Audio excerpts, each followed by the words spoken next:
How's everyone going? Welcome back to another Courage 998 Model Railway unboxing video.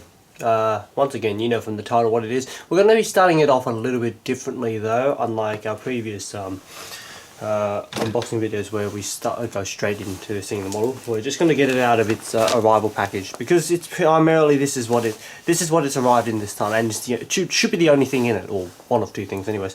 So yeah, catch you all after the intro.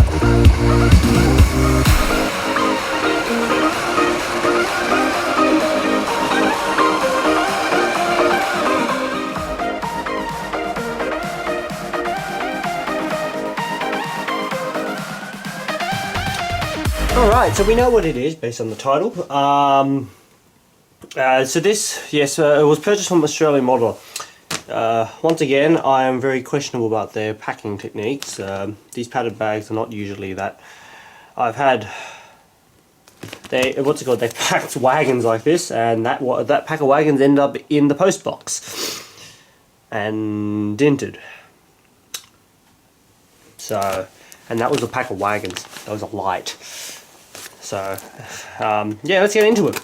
There's no pull tab on the other side this time, which is kind of unfortunate. So we just have to cut it the good old-fashioned way by just destroying the paper. Okay, don't do that because this is padded stuff on the inside and it makes an absolute mess because it's recycled paper. So don't do that. There you. Yeah, I've just made a mess out of this. Okay, there we go. I will actually have to go and either tape up this bag or dump it because this is ridiculous. But anyways, let's get her out. Actually, this might be fine. They've got it in a second thing, but you can see that, the corners are slightly knobbed a bit, but that's fine. I think it should be fine.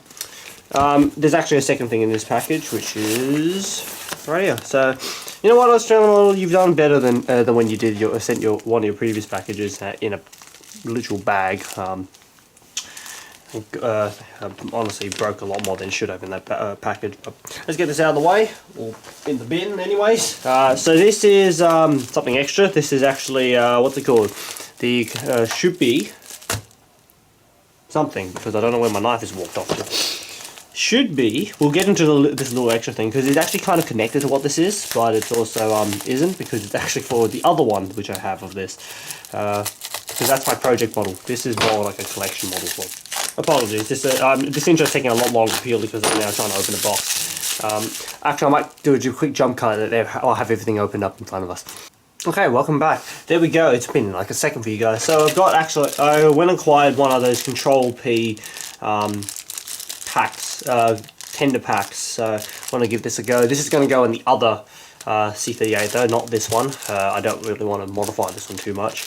Yeah, it's going to go in the other C38, so we'll have a little video having talk about this, and also a few other things like modifications and stuff to the model is the intention anyway, so put that to the side. There'll be another video one day in the future. And probably, most likely, be quite a while, because it's not going to, this channel doesn't have much space for that, and I don't think it's coming on this channel either. So in any case, let's get into it. Have a quick look at the box. It's really same as the previous one. We'll do a proper unboxing. The only difference is it's got the Transport Heritage stuff on the side. This is 3801, the Legend of Steam. So everyone knows what 3801 is. It's probably one of the most popular ARM models that they made as well, because it's sold out in almost any shop that's had a pre-order. The Newcastle Streamliner, instead of having the writing of HO gauge there, that's replaced that, which is makes it a bit more unique again. Yeah, let's get into it. I'm just going to stop the camera again. I just realised I have to do all the starting shots again because the train has to be in the box for the starting shot. So, catch you on in a sec. In the process of getting rid of the packaging, I've just, realised some other stuff that's also sitting inside it. They've given us a whole lot of like pre-order forms, which is kind of nice something, I guess. It's also a lot of the new stuff that's all coming out. So just a quick look at all the pre-order stuff, I guess, or at least, yeah, I'm not sure exactly what everything is, but there you go. So that's what they've given us this time, unlike last time they gave us some lollies or something. Mind you, this is actually one that's interesting to me. The others not so, because I do only Victorian, so Yes, might actually, no, actually I hate the pre-order system. Putting your credit cards on a piece of paper is honestly not secure at all. So, I would never agree with that that sort of mentality, unfortunately. I may have to look into getting the third card. Anyways, with that all done, we've already had a look around the box. As I say, you've got the nice tagging. It's all got transfer heritage on it, so it's all proper. As per usual, it's yeah, Southern Rail Model Supplies. These guys are actually they're one of the guys who works with Hornby, if I recall, which might answer also why Hornby was selling some of the previous ARM models. I'm not sure if they're selling the newer ones, like 3820 and stuff. I also really dislike these boxes because I kind of, not without damaging the heck out of the flaps anyways. It's just such an old style box, honestly. It feels so much doing like the old Hornby Railroad stuff and what the channel used to do. But it's good to, but, oh well. Right, that's that out. We've got our instruction manuals as per usual. May have a close up. I don't know. It's the same as the previous one, except it has the streamlined model here. Mechanism should be the same. It's not, yeah, it's pretty much all the same stuff as the previous one. I may do a close up if I remember to. I don't seem to remember to do that anymore, unfortunately. I'll just flip that over. So there we go. We've got our model just sitting nicely there. Oh my goodness, it really is a Hornby style box, isn't it? Even got finger holes in the back. Right, I can't be bothered taking that plastic out, I'll just take the models out. So that's your tender.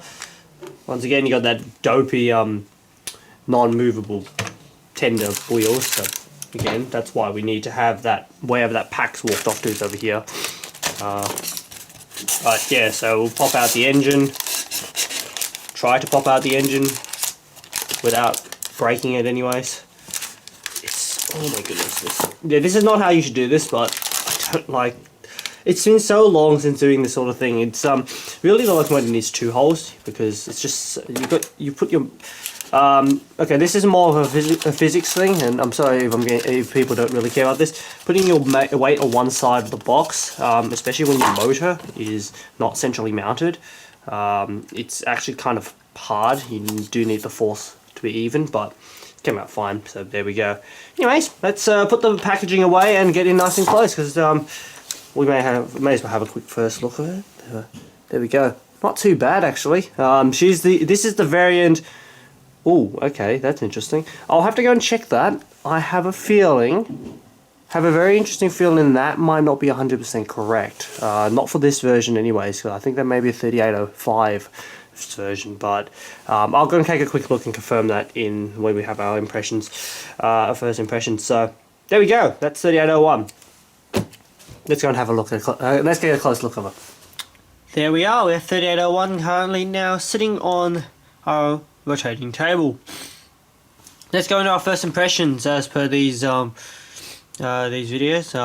You have to remember now that I'm filming 2 sets of unboxing videos. Some of them, the other channel actually doesn't have first impression section. That's actually merged with the close-ups now. There will be a full review on the C38s from which will include both 3820 and 3801 on the other channel coming up in the future. Give it around 6 months. In any case, here we go. First impressions. She did really. Honestly, the finish on it looks pretty nice. It's definitely not as bad as we thought as it could have been. It's definitely not as It's more of a sort of pristine look, as you could call it. So it's not glossy, but it's definitely not a bad look at all. It's got its 2 little emblems of I think one's a coat of arms, and I'm not sure what the other. They actually both look identical, so they may actually be something separate. But yeah, this got its 2 things there. Number on the back, as per all New South Wales locomotives. Even the ladder on the back. You got your fake coal in the tender, non-removable, and actually like rather hard. It's I guess you could put a layer of coal on top of that. Doesn't look the best, obviously. As we said, there is no bogies are fixed as it became rather regular of arm. Something I would like to check as well is the height of these couplers. The issue which I've had with arm is these are regular NEM pockets that they use. Unfortunately, these couplers are non-standard. Like, this is actually higher than a regular. So if I was to take this out and put in a KD, for example, the coupler will ride higher at approximately that about line with the buffers, which is non-standard. So we'll take a quick look at that in this video to see if it's actually if that's the case. If at the moment it's flat, because that means it's non-standard leveled, which also means it's very hard to if something does break at that coupler, seeing it's a plastic coupler, chances are to replace it, it's going to be an absolute pain. There is no electrical connection between the between the loco driven power unit and the tender. So the tender is just dead weight, basically. It is like a wagon on this. Suppose you could do some electronics, and honestly I probably will do on 3820. And we're back to the front again. Linkage looks really nice. It's not 100. It's not 100% accurate, but it definitely doesn't look too bad, especially all moving around. And what's it called? We'll even get some motion. In our history section, we'll put in some clips of 3801 in its current condition running, because we have seen the engine in real life, and we can we can draw some stuff back from that based on its running. But yeah, definitely not too bad at all. Obviously, its condition is pre-2006, post-1990. Actually, I think it's 1970s condition, because that was basically its heritage condition. But yeah, so it's not too bad. There are a few issues with this model, no doubt. Something we will more heavily look at in the close-up area of the video, but yeah, so because not all models are without their faults, and no doubt this one isn't without fault either. You've got your Newcastle plate on the Newcastle Flyer plate on the front. That is as part of the new tooling, which is funding to call that a new tooling. You could easily make that. You should be able to make that easily. But you could take it off and stuff, but and there's no reason why you can't do it either. You will just void your warranty, because you're basically breaking it off. But that's part of the new tooling for specific to this model, because yeah, for so many years she was doing Newcastle Flyer stuff, especially in heritage. One other thing we should probably have a quick look at in terms of first impressions is just the removal. We're just going to remove the tender quickly. She does have a bit of cab interior, which is really nice. Not really molded stuff, but sorry, it's all basically molded stuff. But it is, at least there's dials and stuff painted. We'll get a bit of close up of that later on. But it's definitely nice to have that. And as I say, look at how easy it was to take off the tender. It's just held on by a pin. Other things about that's really nice with the ARM models is, despite not the non-moving tender bogies, you have got a moving pony truck behind the cab. So that's nice to have, but obviously it's not. It kind of it confuses why you have that, but you don't have whatever. Never mind. Let's go and have a look, have a chat about his brief history of specifically of the C38 and 3801 herself. Just a reminder before we start off the history section, please remember this is the second C38 that we have completed on this channel, so if you would like to jump to the next section ahead, there are timestamps in the description below. In any case, the C38 class is a type of mainline express steam locomotive built for the New South Wales Government Railways and introduced into service in 1943.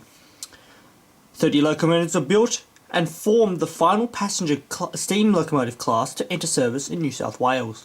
The first 5 locomotives were built by Clyde Engineering with a streamlined design. However, because they entered service during the war, they were outshopped in a grey livery nicknamed the Grey Nurse. The other 25 of the class were constructed without the streamlining and divided between 2 of New South Wales workshops, odd numbers at Cardiff and even numbers at Eveleigh. They were the finest steam locomotives built for the New South Wales Government Railways and proved themselves by easily handling many of the top New South Wales services like the Melbourne-Sydney Limited and the Newcastle Flyer. However, with the growing fleet of diesel locomotives, the first 2 C38s were retired from service in 1961, and the final service undertaken by the class was the Newcastle Flyer in December 1970 by locomotive 3820. 4 C38s made into preservation, these being 3801, 3813, 3820 and 3830. Locomotive 3801 is the class leader of the C38s and was outshopped by Clyde Engineering in January 1943. She was the testbed locomotive through the first few months of service. 3801 is famous for being the fastest steam locomotive to complete the Newcastle Flyer, performing her runs at just over 2 hours. 3801 was withdrawn from service in 1965 and was placed in the custody of the New South Wales Rail Transport Museum. 3801 remains a key component of the New South Wales Rail Heritage Fleet, having been recently restored to steam once again in 2020. Alright, as you can see, I've already got the camera nice and close into it. Unfortunately, we're going to have the issue of the thing randomly moving. I hope not too much, but yeah, so let's go and have a look at some of these closest details. We can see, okay, so she has no working lights again. Unfortunately, it definitely looks like it's possible to fit a light to it. This, except for the fact that there's a massive. I heard word that there's a massive plank of metal just in the front, just as a weight. She's definitely heavy, and definitely know that it's a plastic frame, nothing like the Australian stuff, the other Australian stuff which uses die cast or metal frames. This is a plastic frame, so it's not really. So it does need the extra weight, basically. At least she's got the 2 marker lights, not that they work, but she's got them there. So we'll look straight onto the model. Let's hope she doesn't move.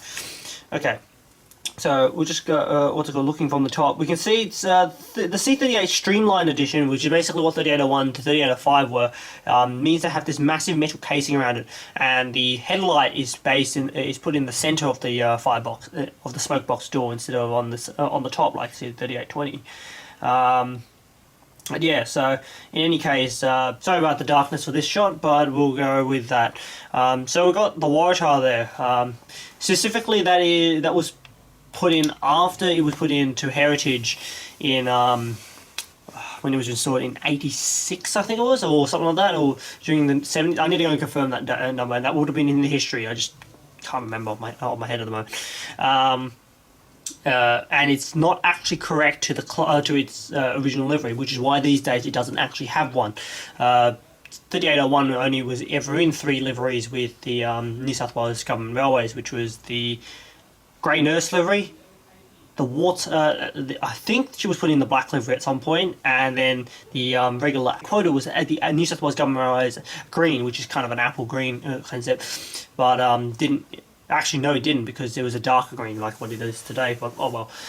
Also, the Waratah is slightly off from all the photos I can see of when they had their Waratah actually fitted.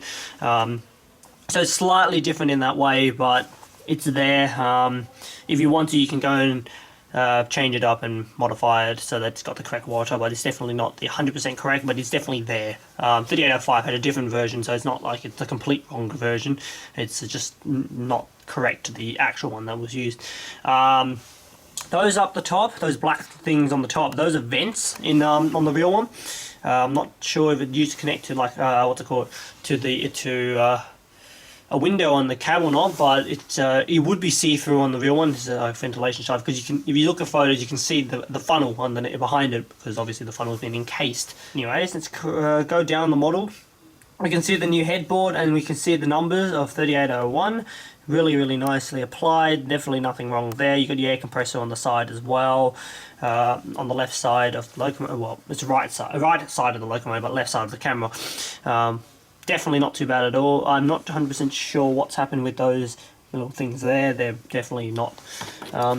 They've probably been either hit in shipping or just not manufactured 100% correctly. But it looks like actually manufacturing, because that's actually hard.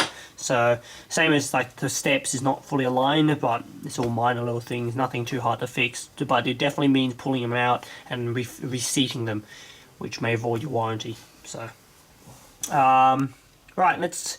She's also got some air pipes, which is nice. I'm pretty sure you could fit a coupler onto the front, or at least with 3820 you could.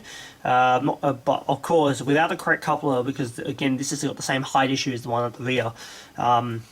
having the couplers aligned is a bit of a problem, more than a bit of a problem, honestly. Alright, so onto the side of the engine, which is, while we talk about things, we'll pan through it, of course. So first things first is, it looks like that the piston arrangement's actually correct, and actually isn't misaligned like the 3820. So there we go. At least they fixed that on the tooling. We've got our motion gear idea.